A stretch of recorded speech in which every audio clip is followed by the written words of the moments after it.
Tyler, how has the industry changed since you've been in it? And I know you've been in it, what, maybe 7, 10 years? Yeah, right around 7 years. What kind of changes have you seen since you've been in it?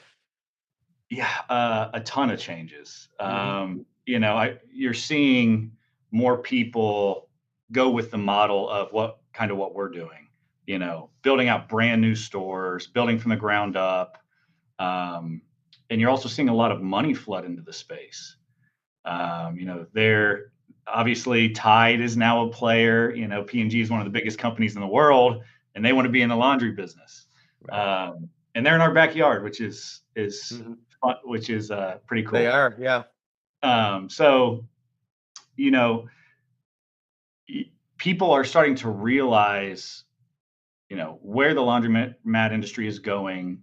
They're realizing, wow, why is this industry so far behind any others? And I think you've seen what's happened in the car wash industry. PE and venture capital, they kind of started looking at that and they were like, whoa, Right. we can Right. we can make some moves here. Yeah. I think they're doing the same for the laundromat industry. I'd say we're about 5 years behind what you're seeing in the car wash industry, but it's coming. Hmm.